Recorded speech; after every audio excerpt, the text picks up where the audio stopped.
नमस्कार, मैं आचार्य कुलदीप। कुछ थोड़ी सी ज्योतिष संबंधित हमारी आपसे चर्चा हुई थी, उसी श्रृंखला में हम आगे बढ़ने का प्रयास करते हैं।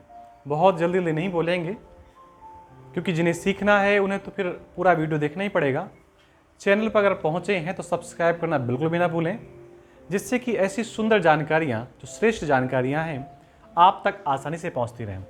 हमने बात की थी कि जो भाव होते हैं वो स्थिर होते हैं, राशियां होती हैं चलायमान होती हैं। 12 भाव हैं और 12 राशियां हैं। इसका मतलब है कि किसी भी भाव में कोई भी राशि पहुंच सकती है। यहां 8 की जगह 10 भी हो सकता है, 9 भी हो सकता है, 7 भी हो सकता है, 5 भी हो सकता है, 4 भी हो सकता है, कुछ भी हो सकता है। ये जितनी भी राशियां हैं, इन राशियों का अपना एक नाम है। उदाहरण के रूप में जैसा हम क्रमबद्ध तरीके से बना रहे हैं उसी बात करेंगे। इसको हम लग्न बोलते हैं। इस चीज का याद रखेंगे, लग्न हमेशा स्थिर होगी, भाव हमेशा स्थिर होंगे, लेकिन राशियां चलायमान होंगी। उदाहरण के रूप में ये लग्न है, तो लग्न के सामने वाला जो भाव है उसे सप्तम भाव कहते हैं। लग्न के सामने का भाव हमेशा सप्तम भाव ही रहेगा। हाँ, यहां पर नंबर बदल सकते हैं, राशियां बदल सकती हैं। एक नंबर की राशि को अब हम इस एक को एक भाव नहीं समझेंगे, हम समझेंगे कि इस पहले भाव में एक नंबर राशि पड़ी हुई है, तो इस एक नंबर की राशि को हम मेष राशि बोलते हैं। 2 नंबर की राशि को वृषभ। इस 3 नंबर की राशि को हम लोग मिथुन बोलते हैं।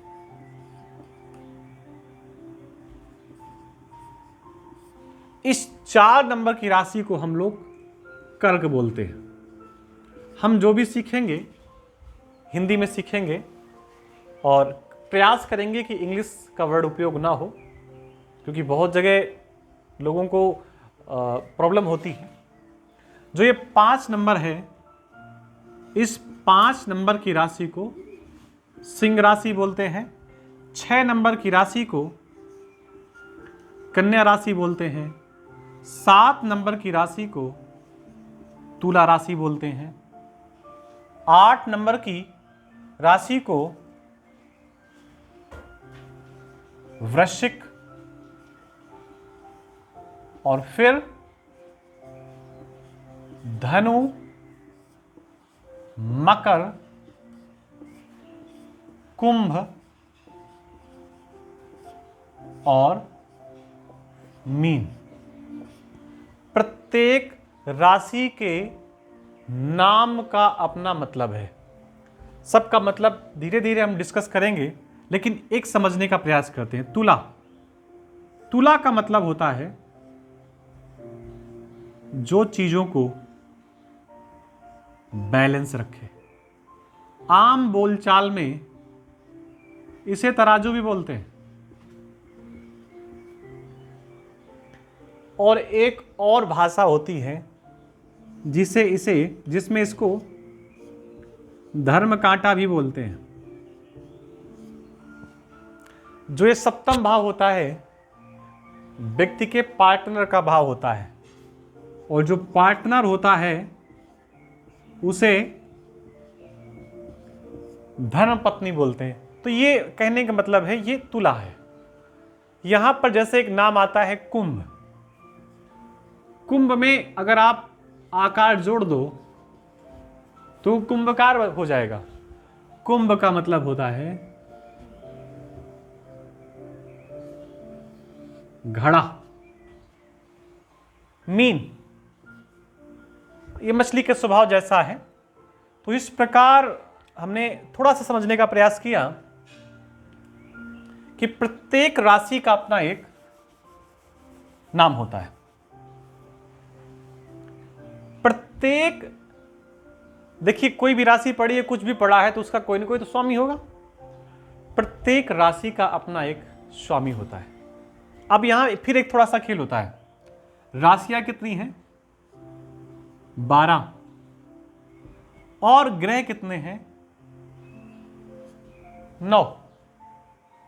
अब इस 9 में 9 को 2 भागों में बांटिए, 7 और 2, ये 9 ग्रह हैं। 7 यानी कि 7 2 9, 9 ग्रह हो गया। ये जो 7 हैं, जो 7 ग्रह हैं, ये दिनों के नाम हैं। और जो 2 और ग्रह हैं, इसमें से एक का नाम है राहु और दूसरे का नाम है केतु। जब इस धरती का प्राकट्य हुआ, सृष्टि का रचना हुई और चीजें सीक्वेंस में आई, उस समय जन्म कुंडली का प्रचलन हो चुका था। उस समय केवल 7 दिन होते थे, तो 7 ही ग्रहों के माध्यम से सब कुछ डिवाइड कर दिया गया। और फिर कथा में आता है राहु केतु, तो 7 और 2 मिलकर के 9 हो गए। तो कहने का मतलब यह है कि राशियां हो गई 12 और ग्रह हो गए 2, अगर छोड़ दिए जाएं 7, यानी कि इन 12 राशियों के 7 ग्रह हैं। चलो थोड़ा थोड़ा बात करते हैं। 1 नंबर की राशि को मेष बोलते हैं और 8 नंबर की राशि को वृश्चिक बोलते हैं।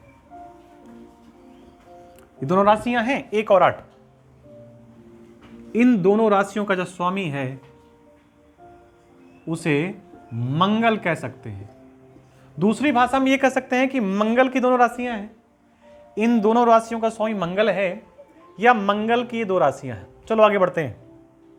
2 और 7, ये शुक्र ग्रह की राशियां हैं। 2 और 7। पूछे कि 2 नंबर का स्वामी कौन है? शुक्र। 7 नंबर का स्वामी कौन है? शुक्र। यानी कि वृषभ राशि का स्वामी कौन है? शुक्र। और 7 का मतलब तुला राशि का स्वामी कौन है? शुक्र।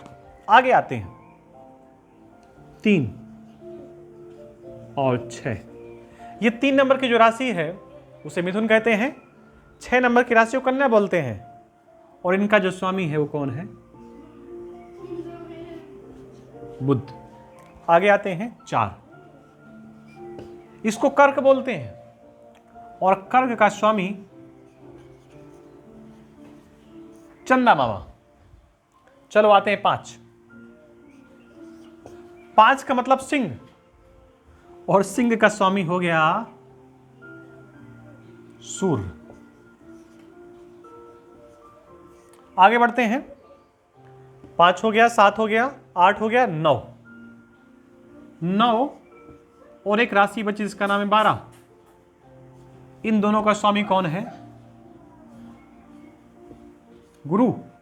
और बची 2 राशियां 10 और 11, इनका स्वामी कौन है? चंद्रमा। अब एक चीज और भी है कि जो ये राशियां हैं, इनका जो स्वामी है, तो ऐसे भी कह सकते हैं कि इनके ये संतानें हैं, तो संतानों का स्वभाव पिता के अनुसार होता है। चलो यहां पे बात करते हैं। ये 5 नंबर की राशि कौन है? जिस राशि का नाम क्या है? सिंह। और इस 5 नंबर की राशि का स्वभाव कैसा है? सूर्य के जैसा। चलो थोड़ा कॉम्बिनेशन देखते हैं यहां पे।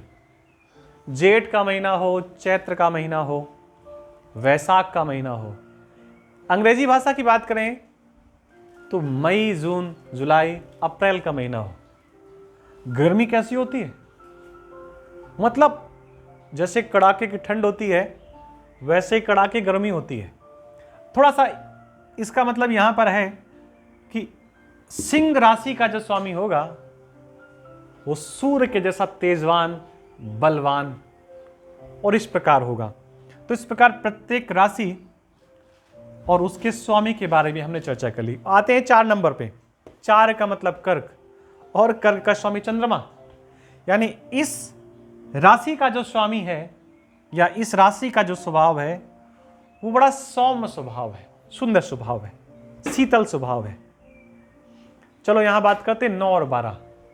ये गुरु की राशियां हैं और इन सारी चीजों को अगर आप थोड़ा धर्म से जोड़ने का प्रयास करेंगे तो थोड़ा सा आपको ये एहसास होता रहेगा कि इन राशियों का प्रधान स्वामी, इन राशियों से संबंधित जो व्यक्ति है उस पे गुरु का स्वभाव ज़्यादा है। अब ये गुरु कौन है, दैत्य गुरु या देव गुरु? तो ये गुरु हैं देव गुरु। जो देवताओं के गुरु का जो स्वभाव है, उन गुरु का स्वभाव इन राशियों पर ज़्यादा रहता है। आते हैं 10 और 11। ये राशियां किसकी हैं? शनि महाराज की।